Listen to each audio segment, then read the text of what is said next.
Halo sobat sekalian, selamat datang di channel ini. Sebelumnya kita sudah membahas review chapter 374 dengan cukup padat. Namun seperti biasa, selalu ada hal-hal yang perlu kita bahas lebih detail mengenai apa yang terjadi di chapter 374. Di mana pada chapter kali ini, kita menemukan beberapa poin-poin pendukung yang membuat pihak hero ini sedikit demi sedikit mulai teledor, yang akhirnya memunculkan asumsi bahwa hero akan kalah di perang kali ini. So selain itu, banyak hal yang perlu kita ulas, mulai dari efek trio Todoroki, kemudian apakah Asui kalah dalam pertarungan melawan Toga, dan lain sebagainya. So untuk itu akan kita bahas detailnya. Tapi sebelum lanjut, subscribe channel ini biar admin makin semangat buat kontennya. Dan mari kita mulai. Dunia berpihak pada All For One. Di awal chapter, kita mendapatkan panel yang menunjukkan Meryl si pembawa berita sedang mengkritik pemerintah Amerika dan pemerintah negara-negara lain, yang mana Meryl berkata bahwa negara Amerika dan lainnya sedang berupaya membujuk All For One. By the way, All For One di sini merujuk pada All For One itu sendiri maupun Shigaraki Tomura. Nah, ini sebenarnya sudah bukan hal baru, sebab di beberapa chapter sebelumnya juga ditunjukkan bahwa Presiden Amerika sedang diprotes oleh Kolonel Akbar tentang rencananya yang ingin tunduk pada All For One, yang disinyalir demi kepentingan negara Amerika. Nah, jika kita analisis lebih rinci mengenai kasus All For One yang diperebutkan ini, nantinya bakal menimbulkan pertanyaan, apa sebenarnya yang sedang terjadi di dunia quirk ini? Nah, satu hal yang pasti terjadi adalah dunia saat ini sedang kacau balau, sebab setelah Shigaraki berhasil membunuh Star and Stripe, yakni si pro hero wanita terkuat di dunia, akhirnya menjadi penyebab mengapa villain internasional mulai keluar dan menggalangkan misi All For One, sehingga dunia di My Hero Academia saat ini sedang kacau balau akibat villain yang mulai berani keluar dari persembunyiannya. Nah, dengan begitu pula pemerintah di setiap negara kewalahan mengatasi villain-villain yang ada di negaranya masing-masing. So, maka dari itu, untuk mengatasi ancaman villain di negaranya sendiri, maka pemerintah di negara-negara selain Jepang mulai membujuk All For One untuk bekerja sama atau bahkan tunduk di bawah kekuasaan All For One. Nah, tujuannya untuk apa? Pertama, All For One tentunya bakal memberi keringanan pada negara yang bekerja sama. Dan kedua, pemerintah di suatu negara akan memanfaatkan All For One. Tapi, jika tujuan kedua digunakan, maka saya rasa akan sia-sia. Secara kita tahu bahwa All For One ini adalah mastermind tingkat tinggi yang bahkan sudah mendesain rencananya jauh di ratusan tahun yang lalu. Dengan begitu, kita bisa beranggapan bahwa dunia saat ini sedang berpihak pada All For One, sehingga menjadi penyebab juga mengapa negara-negara internasional tidak mengirimkan pahlawan terbaiknya ke negara Jepang. Itu disebabkan karena mereka sendiri justru ingin bekerja sama dengan All For One. Terdengar sangat keji memang, tapi itulah yang terjadi. Efek Todoroki.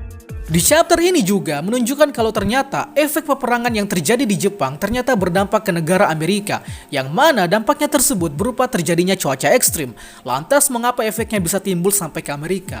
Ini tentunya disebabkan karena lonjakan sumber panas yang secara beruntun muncul ke permukaan bumi, yang kemudian tergabung dengan badai tropis sehingga menghasilkan cuaca buruk sampai ke Amerika. Nah, sumber panas ini disebabkan oleh 3 orang pemilik quirk api terkuat di Jepang, yakni Soto, Dabi, dan Endeavor. Soto dengan quirk half cool half hotnya menciptakan kobaran api yang mampu melumpuhkan Dabi, dan secara bersamaan juga membuat satu kota beku dalam sekejap dengan kekuatan half coolnya. Sehingga dari sini saja suhu sudah mulai tak beraturan. Kemudian panas yang ekstrim ditimbulkan oleh Dabi, di mana saat Dabi bertarung dengan Soto, Dabi dengan api birunya tak segan-segan diaktifkan secara barbar. Alhasil menghasilkan sumber panas yang tak beraturan. Dan terakhir ada Endeavor tentunya, di mana Endeavor saat baku hantam dengan All For One telah mengeluarkan kekuatan Hell Flame-nya sampai mencapai batas, dan Hell Flame yang ditimbulkan oleh Endeavor juga gak tanggung-tanggung cuy, langsung mengarah ke langit. Alhasil dengan perpaduan panas dari 3 orang dengan quirk api serupa di Jepang ini akhirnya menimbulkan cuaca ekstrim di Amerika. Wow, dampaknya sampai se ekstrim itu cuy. Saya jadi ingat tentang efek letusan Gunung Krakatau yang konon dampaknya sampai ke Eropa. Dan ya, sepertinya Bang Hori mengambil referensi dari insiden Krakatau. Apakah Asui Suju telah gugur? Menuju akhir, kita mendapati 2 sosok villain kuat sampai di lokasi All For One dengan memakai portal dari Kurogiri, yakni ada Dabi dan juga Toga yang tengah bertransformasi menjadi Twice. Kemunculan Twice di sini tentunya karena Toga menyimpan sampel darah dari Twice yang akhirnya digunakan Toga saat ini.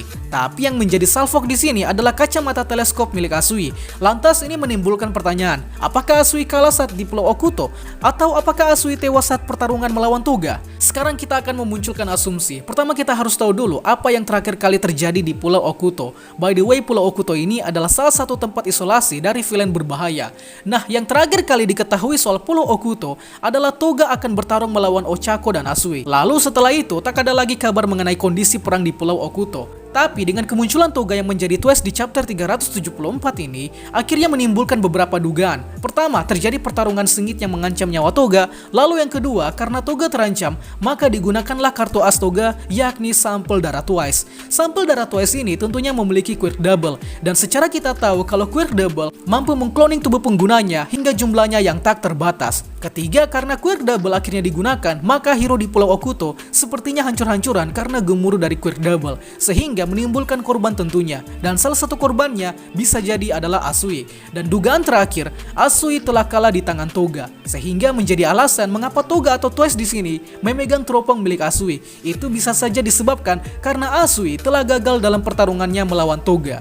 So dengan begitu, apakah Asui telah tewas di sini? Ya, kita belum tahu pasti. Tapi mungkin di next chapter akan ditunjukkan flashback bagaimana kondisi pertarungan di Pulau Okuto dan bagaimana bisa Toga mengaktifkan kekuatan double milik Twice. Itulah pembahasan kita pada kali ini. Sanggap apabila ada yang kurang, request juga di kolom komentar untuk pembahasan selanjutnya. Dan akhir kata, see you next time.